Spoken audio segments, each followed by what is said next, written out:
Hello student, good morning. आप लोगों को प्रीवियस क्लास में मैंने इलेक्ट्रिसिटी में अप्रॉक्स 16 क्वेश्चन दिया था। 17 क्वेश्चन है आपके लिए। What are the advantage of connecting electrical devices in parallel with the battery instead of connecting them in series. तो पैरेलल में कोई भी इलेक्ट्रिकल डिवाइसेस को क्यों कनेक्ट करना चाहिए सीरीज के रिस्पेक्ट में। तो आपको पता होगा बच्चे कि पैरेलल में अगर आप फिगर देखो तो सपोज करो कि यहां पर दो इलेक्ट्रिकल डिवाइसेस ले रहे हैं हम। अगर हम पैरेलल कनेक्ट करते हैं तो आपको पता है कि पैरेलल कनेक्शन में क्या होता है कि करंट का डिस्ट्रीब्यूशन होता है। लेकिन सपोज करो कि ये सेल से अगर 6 वोल्ट का बैटरी है तो ये 6 वोल्ट इसके लिए दोनों के लिए पोटेंशियल डिफरेंस सेम हो जाता है, यानी वोल्टेज का डिस्ट्रीब्यूशन नहीं होता है। करंट का होता है बट वोल्टेज का डिस्ट्रीब्यूशन नहीं होता है। वोल्टेज का डिस्ट्रीब्यूशन नहीं हो रहा है यानी वोल्टेज दोनों को सेम मिल रहा है। तो मैंने यही लिखा है कि there is no division of voltage among the appliances. Suppose करो यहाँ एक बल्ब है 60 वाट का, यहाँ एक 100 वाट का, लेकिन दोनों के पास सेम वोल्टेज 6 वोल्ट का जो वोल्टेज है। अब जानते हैं कि पैरेलल कनेक्शन में क्या कांस्टेंट रहता है, पोटेंशियल डिफरेंस। तो यही among the appliances when connected in parallel the potential difference across each appliances is equal। आपको पता है कि दोनों appliances से potential difference equal होगा किससे, to the supplied voltage। therefore the total effective resistance of the circuit can be reduced। तो निश्चित तौर पर सर्किट का टोटल रेजिस्टेंस क्या होगा, रिड्यूस होगा। और जब रिड्यूस हो जाएगा इस कारण से हम लोगों को पैरेलल कनेक्शन में ही कनेक्ट करना चाहिए। चलिए नेक्स्ट। तो नेक्स्ट क्वेश्चन बच्चे आपको बोर्ड पर दिख रहा होगा। How can 3 resistors of resistances 2 ohm, 3 ohm and 6 ohm be connected to give a total resistance of 4 ohm और सेकेंड है 1 ohm। एक चीज तो है कि अगर सीरीज में कनेक्ट करोगे तीनों को तो टोटल रेजिस्टेंस 6, 3, 9, 11 ohm, तो ये दोनों में से कुछ नहीं होगा। अब तीनों को अगर पैरेलल में कनेक्ट करते हो तो जो मिनिमम होगा तो उससे भी छोटा आना चाहिए। इसका मीनिंग होगा कि तीनों पैरेलल कनेक्ट करेंगे तो 2 से भी कम, तो ये आ सकता है, लेकिन ये नहीं। अब इसके लिए क्या करोगे, तो एक चीज देखो कि हम लोग क्या करते हैं, दो रेजिस्टेंस को 3 ohm और 6 ohm को पैरेलल में कनेक्ट कर देते हैं और एक को सीरीज में। अब इससे देखो क्या आ रहा है, इसका इफेक्टिव रेजिस्टेंस आप चेक कर लो। इसका इफेक्टिव रेजिस्टेंस 3 और 6 2 ohm आएगा और 2 ohm 4 ohm आंसर। तो कहने का मतलब फर्स्ट दो मतलब कि 3 ohm और 6 ohm को पैरेलल में कनेक्ट करो, ठीक है। तो रेजिस्टेंसेस लिख दोगे, रेजिस्टेंस से मैं बता रहा हूं, ध्यान से देखोगे। Resistances 3 ohm and 6 ohm parallel 1/R equal 1/3 plus 1/4। That is आप चेक कर लोगे 1/R इक्वल कितना 12, सॉरी 3 और 6 है बच्चे, तो एलसीएम 6, 2 + 1 3/6, 3/6 तो 1/2 कैंसिल, तो R equal 2 ohm, R equal 2 ohm। Therefore ये 2 ohm हो गया, ये 2 हो गया, इधर 2 है, तो टोटल आप देख लिए टोटल रेजिस्टेंस 4 ohm। तो ए में जो ए है आपका 3 ohm और 6 ohm के रेजिस्टेंस को आप पैरेलल कनेक्ट करो और तब 2 ohm को सीरीज। और यहाँ 1 ohm आप देखने के साथ समझ जाएंगे कि ये 3 ohm का, मैंने बताया भी था आपको जब पढ़ा रहा था इलेक्ट्रिसिटी। तो सीरीज कनेक्शन में जब आप करो, पैरेलल में सीरीज कनेक्शन में इस सब में जो है इंडिविजुअल रेजिस्टेंसेस उन सबों से इक्विवेलेंट ज्यादा होता है। पैरेलल में ये सब जो है इन सबों में सबसे छोटा वाला जो होगा या तो वह या तो उससे कम आएगा। तो उससे कम का केस है तो तीनों पैरेलल, तो बी नंबर में क्या करना 1/R इक्वल 1/2 प्लस 1/3 प्लस 1/6। आप एलसीएम ले लो 6, 3 + 2 + 1 6/6 1/1, तो R इक्वल 1 ohm। तो बी नंबर के लिए आपने क्या देखा कि तीनों को पैरेलल, और ए नंबर के लिए फर्स्ट 3 ohm और 6 ohm को पैरेलल और 2 ओम को उस पैरेलल के साथ जो कॉम्बिनेशन आया उसके साथ सीरीज। ओके स्टूडेंट, चलिए नेक्स्ट क्वेश्चन आपके लिए रहा, बोर्ड पढ़िए। नेक्स्ट क्वेश्चन है बच्चे आपके लिए, what is the highest and the lowest total resistance that can be secured by combination of 4 coils of resistance 4 ohm, 8 ohm, 12 ohm, 24 ohm। आपको समझ में आ गया होगा हाईएस्ट कब होगा। तो हाईएस्ट का केस होगा case 1 for highest total resistance होगा when connected in series। आप समझ में आ गया होगा आपको, कनेक्टेड इन सीरीज, यानी जब सीरीज में आप कनेक्ट करोगे तो हाईएस्ट टोटल रेजिस्टेंस हो जाएगा 4 + 8 + 12 + 24। ओवरऑल अगर आप देखें 12 8 20 24 48 ओम। तो हाईएस्ट टोटल रेजिस्टेंस सीरीज में, और बी लोएस्ट टोटल रेजिस्टेंस कब होगा, पैरेलल में। यानी लोएस्ट के लिए फॉर लोएस्ट टोटल रेजिस्टेंस जो होगा तो 1/R = 1/4 + 1/8 + 1/12 + 1/24। अब चेक कर लो, 24 LCM 6 + 3 + 2 + 1 2 1 3 3 6 6 12। तो 1/R = 12/24, दैट इज 1/2। अब चेक कर लो तो टोटल रेजिस्टेंस 2 ओम। तो लोएस्ट दिखाने के लिए आप ऑलरेडी पढ़े हुए सिंपल क्वेश्चन है, आप खुद भी कर सकते थे। मतलब मीनिंग कोई भी बच्चे को अगर प्रॉब्लम हो सकती थी तो मैंने सॉल्व कर दिया कि टोटल रेजिस्टेंस जो है हाईएस्ट होने के लिए नेट रेजिस्टेंस टोटल रेजिस्टेंस क्या होगा, कैसा कनेक्शन होगा, तो सीरीज। और टोटल रेजिस्टेंस लोएस्ट होने के लिए जो इंडिविजुअल रेजिस्टेंस आपको चारों दिया हुआ है तो उसको अगर आप पैरेलल में करोगे तो लोएस्ट टोटल रेजिस्टेंस होगा। ठीक है बच्चे, चलिए नेक्स्ट क्वेश्चन आपके लिए बोर्ड पढ़िए।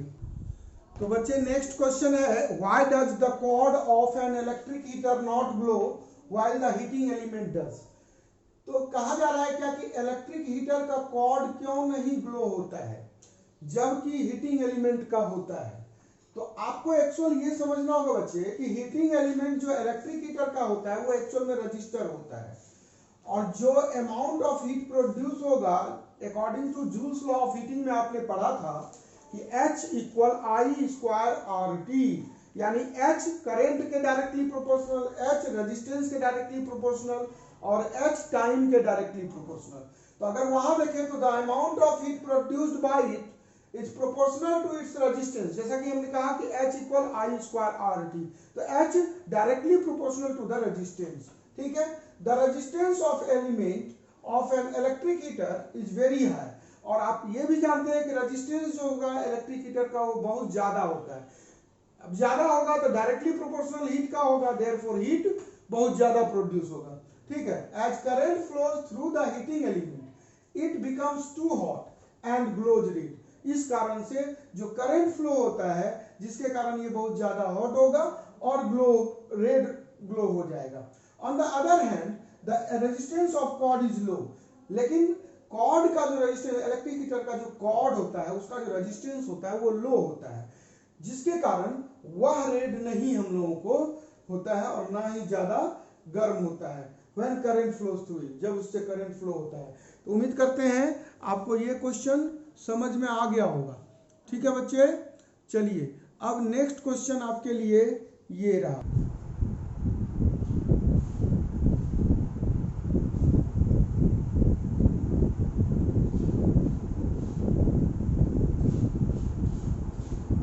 बच्चे एक बहुत ही सिंपल क्वेश्चन आपको दिया गया बोर्ड पर, बहुत सारे बच्चे को प्रॉब्लम हो सकती है। Compute the heat generated while transferring 96 coulomb of charge in 1 hour, a potential difference of 50 volt.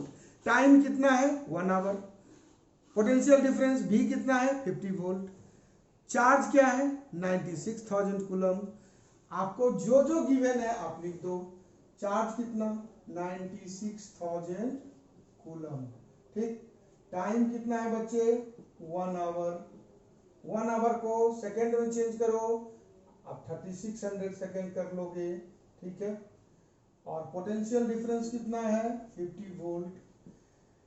According, अब हीट जो है कह रहा है कंप्यूट द हीट जनरेटेड, तो बाय हीट जनरेटेड का बात है तो by Joule's law of heating, Joule's law of heating.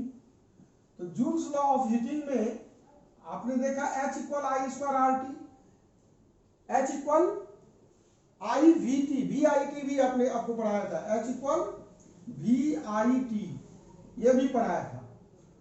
तो आप जान सकते हो V गिवन है, I तो गिवन नहीं है, I निकाल दो, I कैलकुलेट करो, I इक्वल क्या करोगे, तो आप पढ़े हुए हो कि ये किसको कहा जाता है चार्ज बाय टाइम।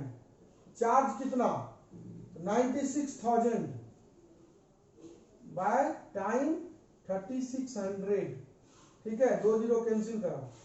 अब 36 से कटाओ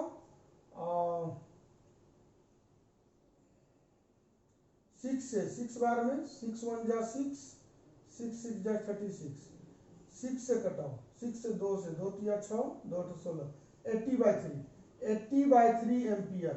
तो पहले आप करंट लिख दोगे और तब लिखोगे जूल्स लॉ ऑफ हीटिंग से H equal V I T, तो heat generated V I T, तो V का वैल्यू कितना है 50 वोल्ट, I अभी अभी आपने निकाला 80/3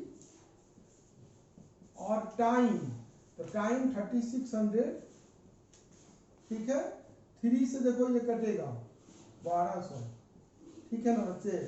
अब यहां पर चेक कर लो 8 पंचे 40 बच्चों के 48, ठीक है, 8 पंचे 40, ठीक है, तो 3 जीरो इधर 2 जीरो उधर 5 जीरो बच्चों का 48, 10 to the power 5 joule.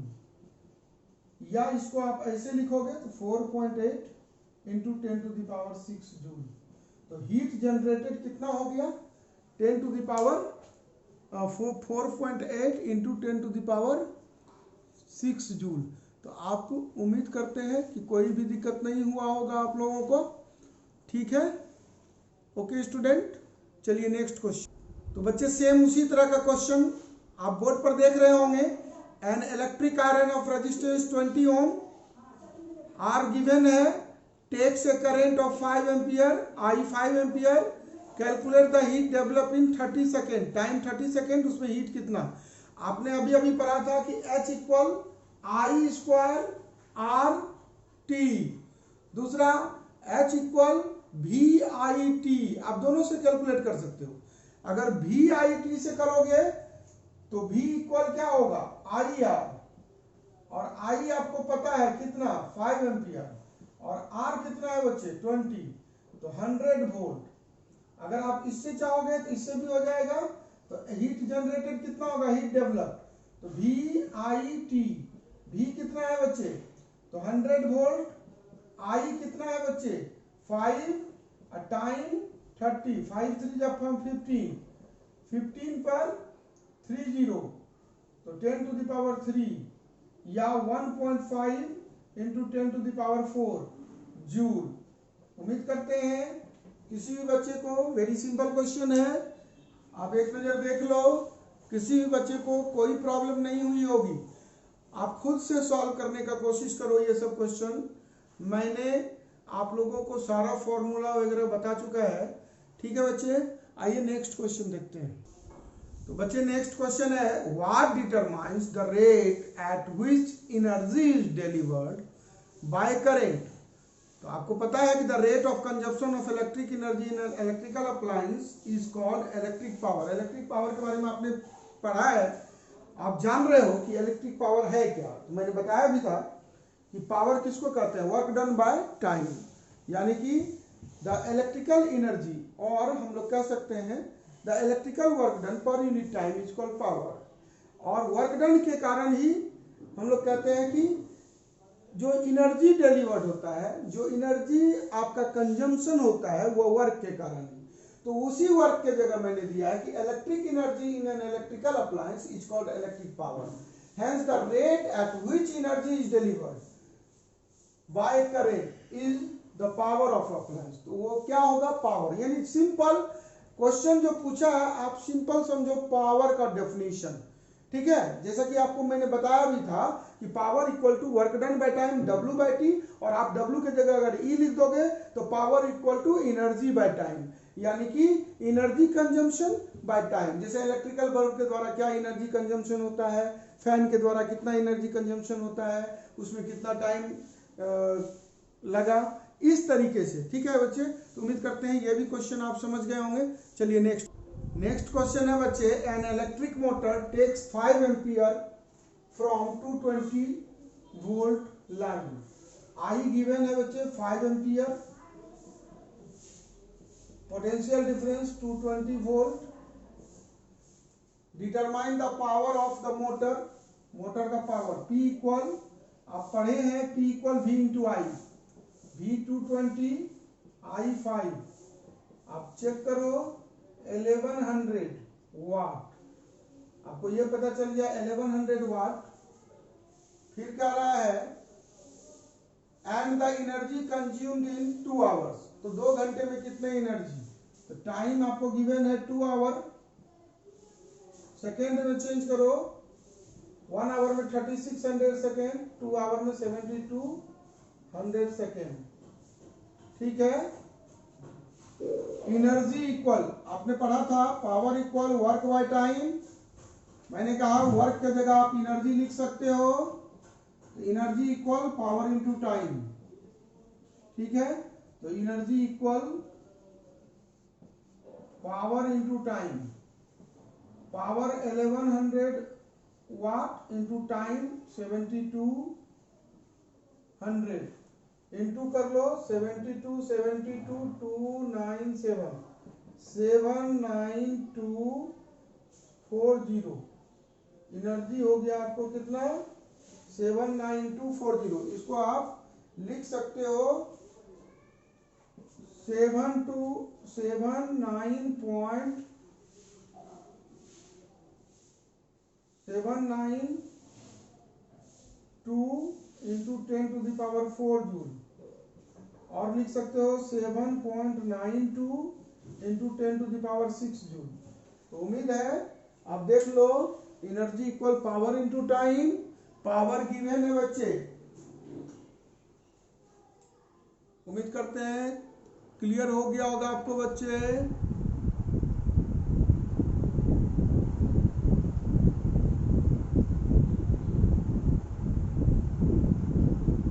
Okay student, next question आपके सामने है बच्चे, how is a voltmeter connected in the circuit to measure the potential difference between 2 points.